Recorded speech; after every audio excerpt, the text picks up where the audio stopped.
Halo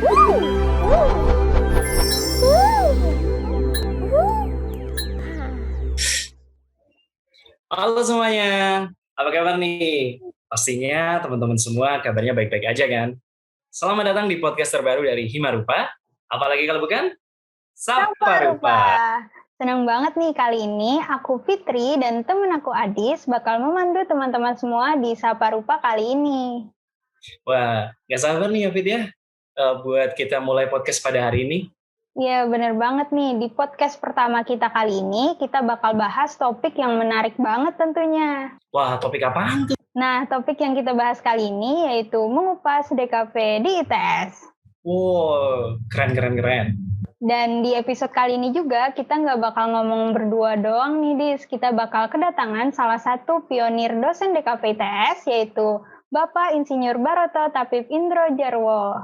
Halo Pak Baroto. Halo Bapak. Halo. Selamat malam. Selamat malam Mbak Bapak. Fitri, Mas Haji. Oke, gimana Pak kabarnya Pak? Baik-baik, gimana kabar kalian? Wah, Sehat-sehat? Alhamdulillah sehat-sehat saja Pak. Oke, mudah-mudahan selalu sehat sehingga bisa tetap menjalankan tugas-tugasnya ya. Amin. Oke.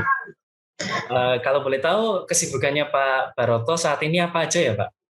Ya, saya ini ngobrol santai aja ya. Kalau saya sih nggak sibuk sebetulnya Mas Haji, Mbak Fitri, ya biasa-biasa normal lah gitu ya. Normal ya Pak? Ya normal, artinya tugas saya yang utama sebagai dosen.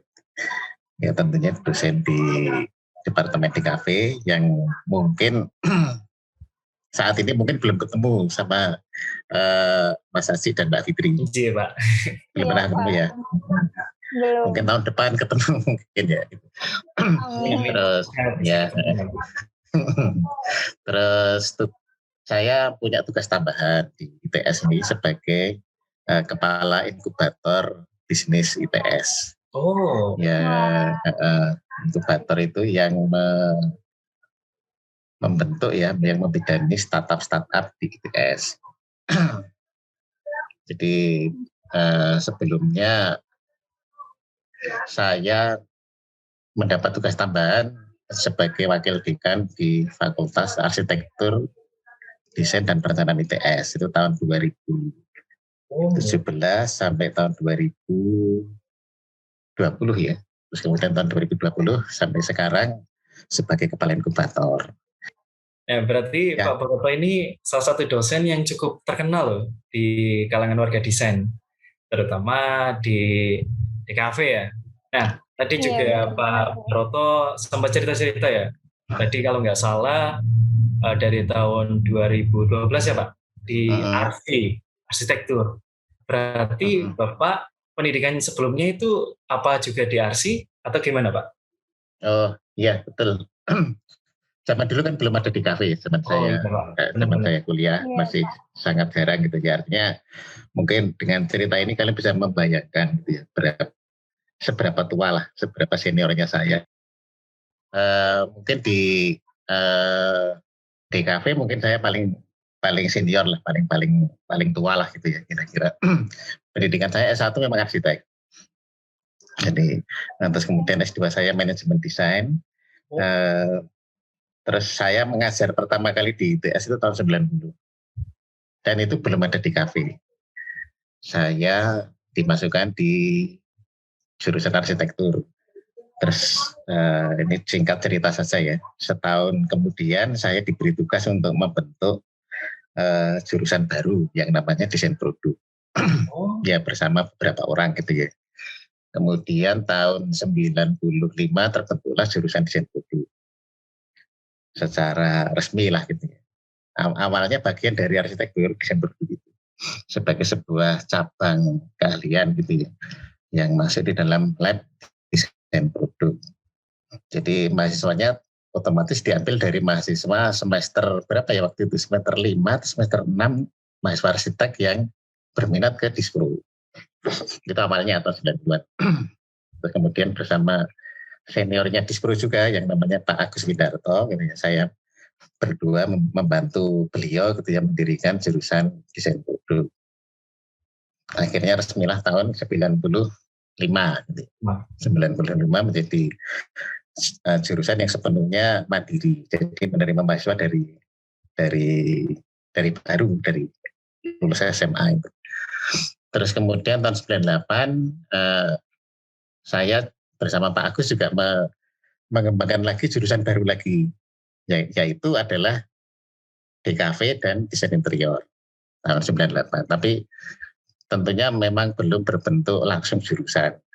Jadi bentuknya masih bidang peminatan, terus kemudian berkembang menjadi bidang studi waktu itu ya. Terus cukup lama karena memang SDM-nya cukup terbatas ya di DKV, sehingga Departemen Interior lahir duluan tahun 2012 ya, Departemen Interior, terus kemudian baru tahun 2018 atau 17 ya, 17 ya mungkin di Departemen DKV lahir, kira-kira gitu. Oh. Jadi pada saat itu mulai lahir ya Pak, 2017? Ya, betul. Jadi, saya sempat menjadi ketua jurusan di Dispro tahun 2003 sampai 2011. Terus melahirkan interior itu menjadi menjadi departemen. Terus kemudian tahun 2017 saya menjadi wakil dekan di Fakultas Arsitektur, Desain dan Perencanaan. Nah, itulah kira-kira cerita singkatnya. Silakan, monggo. Oke, menarik banget ya Dis, cerita tentang seluk-beluk di mana DKV ITS itu bisa terbentuk. Nah, tapi berbeda dari DKV yang pada umumnya, DKV ITS ini saintek ya Pak? Ya, memang seperti ilmu-ilmu lain ya, biasanya berkembang sesuai dengan atmosfernya, sesuai dengan lingkungannya. Jadi memang di ITS itu kental dengan saintek gitu. Hampir semua cabang ilmunya selalu berbau saintek kan. Termasuk jurusan kita tercinta itu. Jadi DKV kita pendekatannya adalah lebih banyak gitu ya, atau lebih kental lah ya dari aspek saintek. Dan kalau kita melihat dari disiplin ilmu, DKV itu kan memang ilmu yang cair ya, ilmu yang fleksibel gitu ya, perspektifnya banyak gitu ya.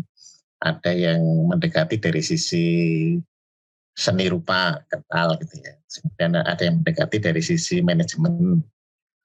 Terus sekarang teman-teman di informatika itu juga mengenali, bahkan ada yang mendekati DKV dari sisi teknologi informasi. Ya, kira-kira memang seperti itulah kekayaan dari kasanah ilmu DKV. Oke, berarti luar biasa banget ya Pak. Mulai bagaimana dia bisa menginfluence sampai ke informatika tadi. Berarti DKV ini memang ya seperti yang Bapak Baroto katakan tadi, fleksibel dia ini. Kalau untuk DKV di ITS sendiri ini, kalau menurut Bapak, kira-kira apa sih Pak yang ngebedain DKV di ITS sama jurusan DKV lain di luar-luar sana gitu? Oke. Jadi DKV itu kan sebetulnya kan secara umum itu memberikan pembelajaran, memberikan pelayanan kepada manusia gitu ya, untuk bisa menyampaikan message atau pesan secara lebih baik lah gitu ya, lebih berkualitas, lebih bermartabat melalui berbagai media. Ya, medianya adalah media on screen dan media on surface gitu ya. Atau media cetak, on screen itu media digital lah, kira-kira begitu. Nah, artinya semua aspek kehidupan itu sebetulnya tidak lepas dari pengaruh atau peran DKV di bidang apapun. Nah, memang tadi seperti saya katakan, setiap ilmu termasuk DKV itu akan berkembang atau mempunyai warna sesuai dengan lingkungannya masing-masing. Nah, mungkin kalau di ITS misalnya mungkin akan banyak bergerak pada ilmu-ilmu yang memang kita kenal, misalnya ilmu tentang saintek gitu ya, ilmu tentang perencanaan, kemudian mungkin juga arsitektur, mungkin yang lebih mencirikan lagi adalah tentang kemaritiman gitu, yang itu menjadi konten-konten menarik bagi DKV kita. Nah, bidangnya kan luas sekali. Mau mulai bidang promotion, bidang advertising, gitu bidang-bidang klasiknya lah gitu, bidang branding gitu. Kemudian bidang new media atau digital media. Kalau sekarang semakin banyak kepada aspek-aspek digital marketing misalnya gitu, yang membutuhkan kemampuan, bahkan nanti ya saya membayangkan masa di kafe itu harus memiliki sedikit juga kemampuan terhadap coding. Oh iya. Jadi seperti ya kalau nggak ingin ketinggalan gitu ya, supaya semakin mudah di dalam membuat media-media digital, termasuk game gitu ya, termasuk media aplikasi-aplikasi interaktif. Gitu. Jadi yang menjadikan ITS yang berbeda itu kita sedikit, ya mudah-mudahan banyak ya, sedikit unggul di situ. Amin. Jadi saya tanpa bermaksud merendahkan yang lain gitu ya, di ITS unggul pada sektor-sektor penyampaian pesan gitu ya, mendeliver message melalui media-media baru atau new media. Jadi misalnya animasi, game, membuat video explainer, membuat video educator yang mungkin gitu ya, sampai saat ini setahu saya itu belum banyak diolah oleh di kafe di tempat lain. Ya itu sekali lagi saya tanpa bermaksud merendahkan yang lain lah gitu ya. Terus kemudian keunggulan-keunggulan yang lain tentunya adalah keunggulan di bidang lokal genius. Saya harapkan memang masih sepi tentang lokal genius kita. Jadi ya orang yang paling ngerti tentang budaya Jawa Timur misalnya, atau budaya Jawa gitu, atau budaya Indonesia gitu, yang nanti mungkin akan lebih unggul dibandingkan atau bisa mempunyai keunggulan dibandingkan DKV ya termasuk dari mancanegara gitu ya. Dan DKV harus sangat dekat dengan teknologi dan mudah-mudahan kita masih tetap leading di situ. Karena kalau kita tidak menguasai teknologi, kita akan ketinggalan. Oh, iya. Dan teknologi di DKV itu teknologi yang sebetulnya bisa kita kuasai sebetulnya. Artinya kita menguasai teknologi katakanlah digital ya, teknologi komputer gitu ya, dengan mohon maaf saya menyebut merek ya, misalnya kita menguasai salah satu software misalnya itu Photoshop gitu. Kemampuan kita dengan anak di Amerika itu sama.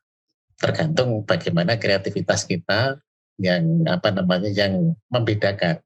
Yang bermain di situ gitu ya Pak ya? Iya, yang bermain di situ. Jadi makanya mungkin sangat terbuka kemungkinan mungkin Anda semua ini ya bisa menjadi desainer, artis gitu ya, yang mungkin berdiam di Indonesia tetapi kelas dunia. Karena menguasai teknologi. Amin. Iya, betul.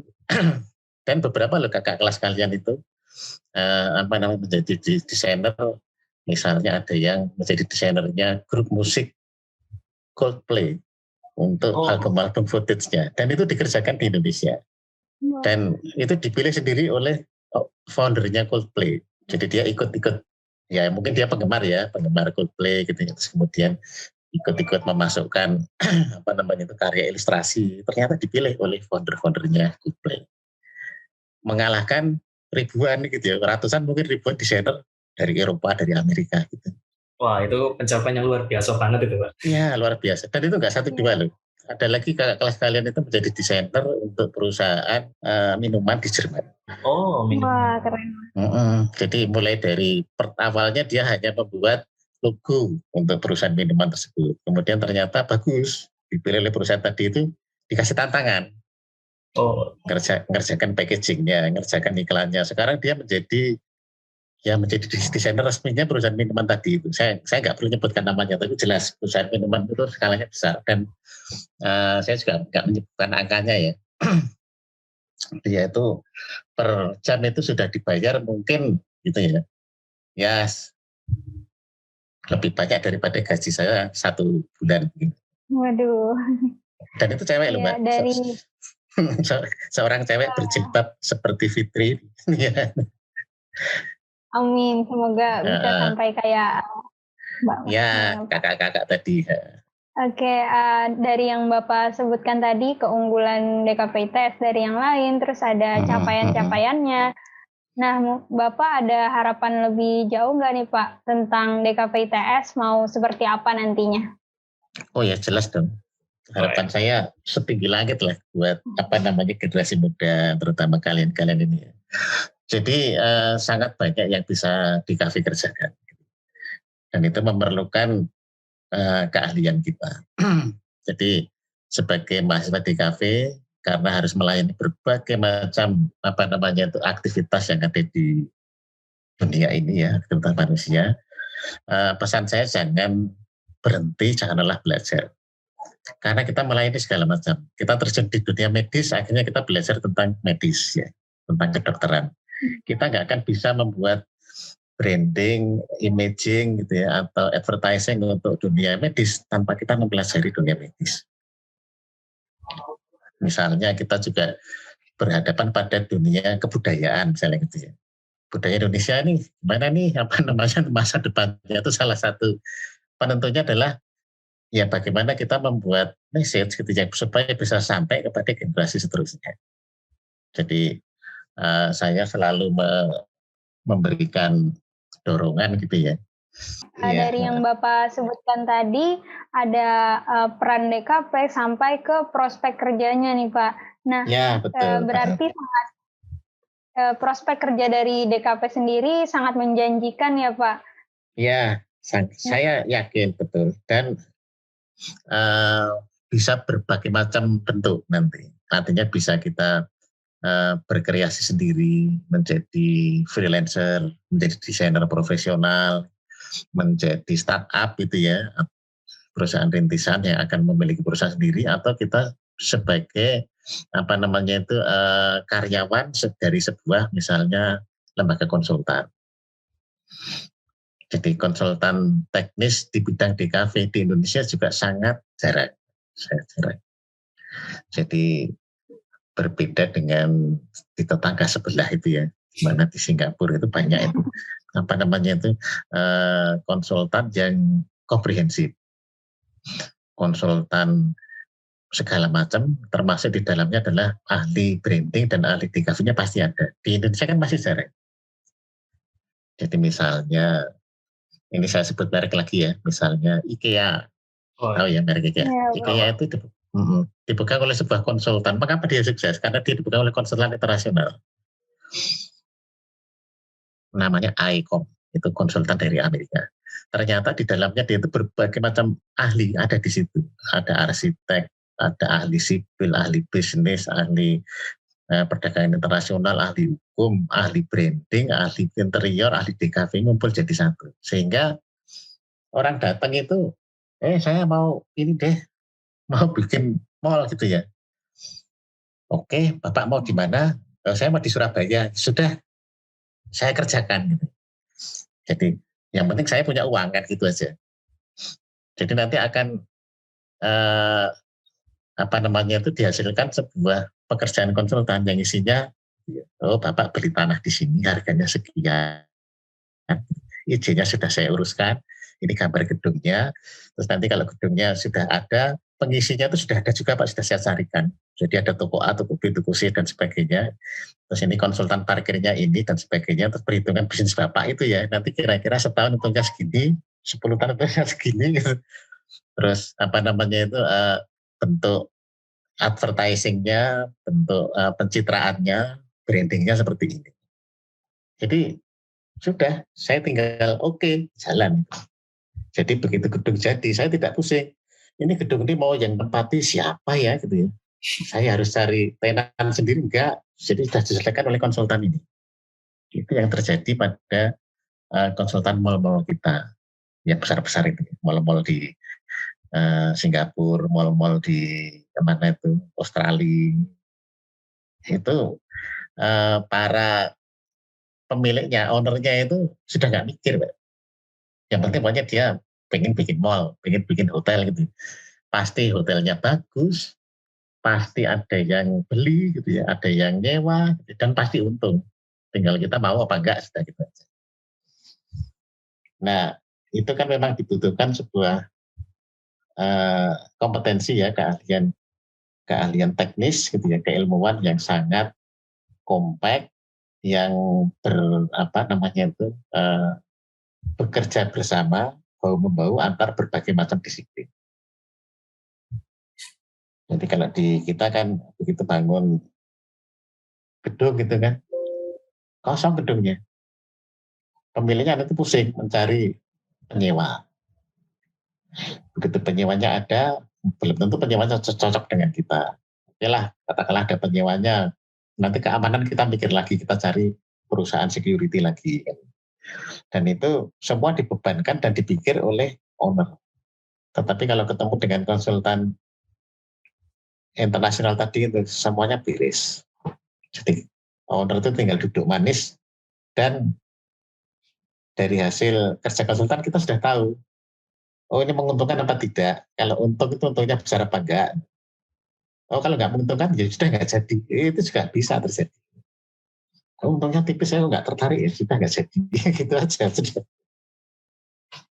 Nah, konsultan komprehensif itu di Indonesia sangat jarang. Jadi mungkin kalau kalian nanti ingin masuk di dalam dunia konsultan internasional, itu saya sangat setuju gitu. Dan saya sangat dorong kalian untuk bisa menjadi staf ahli atau konsultan kelas dunia lah gitu ya. Mungkin kalian bisa kerja di Dubai gitu ya, di mana di Abu Dhabi. Oh kalau kalian pergi ke sana ya, di mana di Dubai, di Abu Dhabi itu anak muda seperti kalian itu seluruh dunia Mbak. Jadi ada, bukan hanya orang di sekitar sana, bukan hanya orang Arab lah gitu ya, tapi ya banyak orang Korea, paling banyak orang Korea, kemudian orang Cina, orang Jepang gitu, orang Bali banyak sekali. Dan semuanya bekerja sebagai konsultan. Anak muda-muda ya umur 20, 23 gitu. Itu membangun kota, membangun macam-macam. Ya kalau saya sih ya nanti kalau ada kesempatan kalian bisa bekerja di luar negeri misalnya gitu ya, katakanlah seperti di kota-kota yang saya sebut tadi itu, jangan diabaikan. Kalau memang ada, berangkat aja ke sana. Harus ada niatan ya Pak ya? Ya harus ada niatan, dan memang kadang gini, itu kesempatan seperti itu kan kita pakai sebagai pembelajaran. Jadi ya memang orang macam-macam, ada yang lulus pengen langsung menjadi pengusaha, ya kadang berhasil kadang tidak, ya semua tergantung nasib. Tapi sebagian besar menjadi pengusaha itu akan sukses kalau kita sudah memiliki pengalaman, ya pengalaman pahit gitu ya, terutama gitu ya, sehingga pada saat kita memiliki usaha itu yang pahit-pahit tadi itu pernah kita rasakan, sehingga kita tidak stres, kita siap. Ya itu sih mungkin harapan saya ke depan, dan bidang garap dari sektor bisnis yang bisa dikerjakan oleh DKV itu sungguh tak terhingga, banyak sekali gitu ya, yang ya mungkin saking banyaknya malah biasanya kalian jangan bingung lah gitu ya, tentukan saja bidang-bidang yang memang cocok bagi kalian. Mengapa demikian? Karena kalau kita punya passion, kita punya rasa cinta di dalam sebuah bidang ilmu, dalam hal ini DKV itu, kita tidak merasa tersiksa, tidak merasa menjadi beban gitu ya. Jadi bisa kita nikmati. Gitu ya Pak ya. Ya betul. Mungkin mudah-mudahan tidak ada ya, atau tidak banyak lah. Jadi kadangkala anak muda itu sering merasa putus asa, stres gitu ya, banyak beban. Apalagi kalau di rumah sudah ada masalah misalnya gitu ya. Mudah-mudahan tidak terjadi pada kalian. Itu biasanya mengakibatkan misalnya gangguan kepada suasana atau semangat belajar. Nah itu memang satu-satunya cara gitu ya, adalah bagaimana kita mencintai dunia kita. Sehingga dengan kita mencintai ilmu kita, itu mungkin permasalahan-permasalahan yang ada di rumah, yang ada di lingkungan itu bisa sedikit terlupakan. Dan dengan adanya cinta tadi itu kita bisa merasakan value, nilai dari apa yang kita kerjakan kepada orang lain. Jadi yang nomor 2 adalah kita harus care kepada lingkungan. Karena desain itu kita perbuat bukan untuk diri kita, ya, tetapi untuk melayani orang lain supaya hidup mereka menjadi lebih baik. Jadi desain itu serve for better life kan gitu kan. Bagaimana para desainer itu semua bekerja untuk menciptakan hidup yang lebih berkualitas. Dan itu bisa menjadi semangat kita. Sehingga pada saat mendesain kita harus berangkat dari masalah. Apa sih masalah ya gitu ya. Apa sih masalah yang bisa saya bantu. Jadi berpikirlah sebagai sebuah cara kita bisa menyenangkan orang lain. Dan orang lain itu banyak. Nah, terus mungkin yang bisa juga dilakukan adalah teori dari Skarmer. Otto Skarmer itu seorang psikoanalis dan seorang psikomanajemen expert gitu ya dari Amerika, tapi dia orang Jerman. Dia berkata begini. Jadi di dalam creativity itu ada 3 U yang harus kita lakukan. Yang pertama adalah open mind. Jadi open mind itu, jadi saya yakin itu bisa dilakukan oleh semua orang. Open mind itu adalah bagaimana kita, ya tadi itu, kita mau belajar apa saja yang memang harus kita pelajari. Jadi kalau kita punya tugas di bidang otomotif misalnya gitu ya jangan segan-segan belajar otomotif udah gitu. Oh kebetulan saya mendapatkan proyek di bidang memasak, padahal saya nggak pernah masak. Gitu. Ya harus belajar tentang dunia masak memasak. Mendapatkan proyek di bidang kesehatan, padahal nggak pernah ke rumah sakit gitu ya. Ya harus gitu ya. Hanya dengan itu kita bisa open mind. Kemudian open mind itu juga bisa berarti kita menghargai ilmu orang lain. Kita butuh orang lain, itu open mind. Jadi tidak terkungkung di dalam ilmu kita sendiri. Kita tidak merasa hebat sendiri. Kemudian yang kedua adalah open heart. Open heart itu apa sih? Gampangannya itu berniat baik. Berniat baik, kita selalu helpful, selalu menolong orang, dan kita jujur. Ya banyak tokoh sukses itu tujuannya bukan mencari uang di awal. Uang adalah sebagai sebuah tambahan gitu ya Pak? Bonus gitu ya, bonus dari Tuhan gitu. Tapi banyak sekali gitu ya bonus. Ya sama seperti yang dilakukan Google itu awalnya tidak cari uang nih ya. Kemudian yang dilakukan oleh Mark Zuckerberg itu nggak cari uang, Bill Gates itu nggak cari uang, dia itu hanya pengen membantu orang. Tesla kan gitu kan ya. Dia pengen membantu orang. Dan dia jelas-jelas tidak ingin merugikan orang. Nah, walaupun di luar sana ya persentase orang mulai menipu, orang mulai mulai banyak yang mencelakakan orang lain, saran saya jangan ikuti yang gitu-gitu, nggak ada gunanya. Dan kalian pasti nggak akan bahagia deh dengan begitu ya. Jadi open heart sajalah. Kalau kalian dijahati orang, sudah tenang saja, nanti one day akan dibalas oleh Tuhan, kalian akan dilipat gandakan kebahagiaan kalian. Itu open heart. Kita percaya dengan Tuhan, percaya dengan kita berniat baik, berbuat baik. Kemudian yang ketiga adalah open will. Open will itu, ya ini yang sering dilupakan oleh banyak anak-anak muda sekarang ini. Open will itu bahasa Jawanya sergep apa ya? Rajin. Ya. Nah, rajin, peka. Jadi kalian jangan segan-segan menolong orang. Jadi misalnya ada orang tua mau nyebrang, ya sudah tolong aja supaya nyebrangnya lebih aman. Kalau sekarang kan anak sekarang dilihatin saja itu lucu deh ada orang tua mau nyebrang. Nah, kalau dia jatuh kita malah ketawa. Nah, itu dan itu menyakitkan. Itu sebetulnya penyakit budaya kita yang sudah jauh dari open will. Jadi kalau ada kalian masuk ruang, bukan rumah kalian, ruang kelas kita kotor gitu ya. Kalian kan pasti diam aja. Itu kalian tidak open will. Ubahlah itu. Kok kelasnya kotor ya? Kalau ada sapu ya tak sapunya. Gitu. Mungkin tukang sapunya sedang malas gitu ya. Biasanya kan kita langsung ngomel, tukang sapunya kemana? Nah itu nggak ada gunanya mas. Mbak, nggak ada gunanya. Lebih baik menurut Otto Skarmer, kita kerjakan sendiri. Kalau memang kita bisa. kita lihat meja berserakan, misalnya kursi berserakan, kenapa nggak kita tata? Misalnya kita datang pagi, itu bibit-bibit open bill. Hampir semua tokoh sukses itu semua mereka punya nilai lebih open bill dibanding teman-temannya. Termasuk kalian mungkin pernah dengar ya Rolling Stones. Oh ya, Rolling Stones. Nah, kurang brengsek apa yang namanya Mick Jagger itu. Mick Jagger itu ternyata orang yang suka open bill terhadap teman-temannya. Dia ngambil minuman tuh nggak pernah satu nih. Ya tangannya kuat bawa berapa? Bawa 2, bawa 3. Untuk siapa? Untuk temannya. Temannya itu apa minta? Ya belum tentu minta, tapi dibawakan temannya. Dan itu menjadi habit, menjadi kebiasaan. Sehingga dia dianggap, oh orang ini baik dan tidak egois, itu memikirkan orang lain.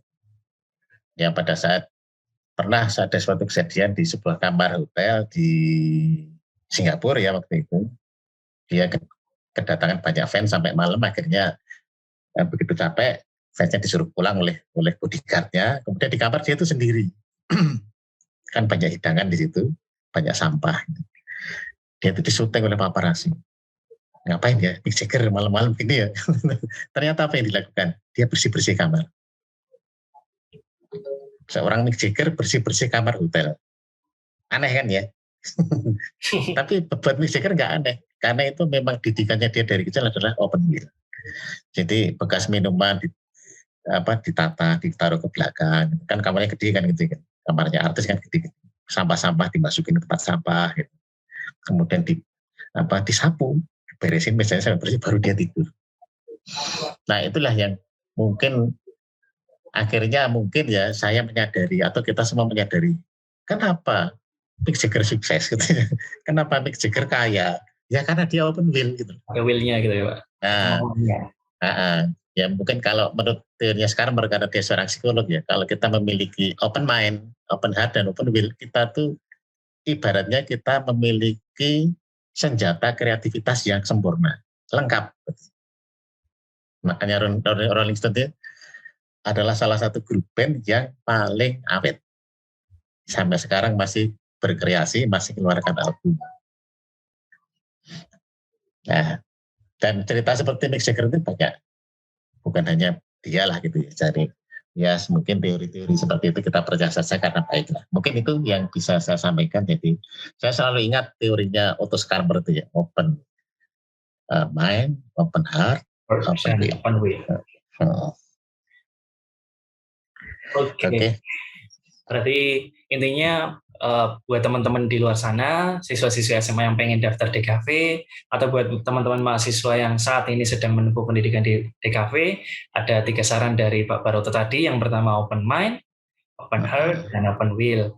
Yang pastinya semua ketiga hal ini membawa kita kepada hal yang lebih baik ya Pak ya. Ya, kadang kan orang, desain itu suksesnya gimana sih? Harus kreatif. Tapi kreatif itu apa? Nah, ternyata kreatif itu diawali dari sikap open 3 tadi itu, open heart, open mind, dan open will. Itu dan banyak buktinya kalau itu kita lakukan dengan kombinasi yang tepat, itu memang kita akan selalu memiliki ide di dalam setiap kesempatan. Karena ide itu dari mana sih datangnya? Ayo, apakah dari kepala kita sendiri? Oh belum, tentu. Ide itu lahir karena kita care kepada orang lain. Oh ada punya masalah ini. Oh ternyata masalah ini sulit ya, saya nggak bisa. Karena saya open mind, saya ngajak teman saya yang bisa. Kalau ada masalah gini, jadinya gimana ya enaknya. Orang yang punya ilmu ini akan memberikan ilmu kepada kita. Terus, ayo kita do dong, open will. Kita coba-coba deh. Gitu. Jangan pernah merasa salah untuk mencoba. Orang yang tidak pernah salah adalah orang yang tidak pernah mencoba. Kan gitu kan. Kalau tidak mau salah, ya jangan bekerja, jangan berbuat apa-apa. Jadi berbuatlah sesuatu dan jangan takut salah. Itulah kira-kira open will. Oke. Tadi udah panjang lebar ya Pak. Udah luar biasa banget, mulai dari gimana menjadi konsultan, terus zaman sekarang ini dibutuhkan banget kayak konsultan desain tadi, yang bisa membawa kita ke mana-mana ya tadi ya, bisa kayak beberapa negara di luar sana yang mungkin bisa jadi experience buat kita semua. Oke Pak, mungkin tadi kita udah sekitar setengah jaman ya Ya cukup lama tadi berbincang-bincang sama Pak Baroto. Mungkin kalau bisa saya ambil kesimpulan ya, DKV ini nyatanya punya prospek yang cukup besar banget. Selain karena dia itu fleksibel, dia juga bisa menjawab setiap masalah yang ada di lingkungan sekitar. Apalagi yang tadi berkaitan dengan bagaimana mengangkat nilai-nilai kultur budaya lokal atau lokal jenius. Dan juga mungkin buat desainer bermimpilah setinggi langit, kata Pak Baroto tadi ya, biar mengejar pengalaman yang baru, baik itu tadi sebagai konsultan, mungkin mau terjun ke dunia usaha, atau mungkin menjadi desainer-desainer untuk proyek-proyek di luar negeri. Itu sih yang bisa saya tangkap tadi atas diskusi kita. Gimana Fitri? Betul sekali. Baik, terima kasih banyak Pak atas pesan-pesan yang Bapak sampaikan tadi. Mungkin itu jadi penutup di podcast kita kali ini ya, Dis. Ya, benar banget. Oke. Terima kasih banyak Pak Baroto atas kesempatannya dan kesediaannya mengisi podcast ini. Oke, saya juga mengucapkan terima kasih kepada teman-teman sudah diberi kesempatan untuk bertemu seperti ini, dan saya merasa bergembira lah gitu ya, bisa bertemu dengan kalian semua, para generasi muda yang akan membawa bangsa ini gitu ya, menjadi lebih maju melalui ilmu yang kalian miliki. Baik, terima kasih banyak Pak dan teman-teman Sobat Rupa semuanya. Sampai jumpa di podcast Sapa Rupa selanjutnya.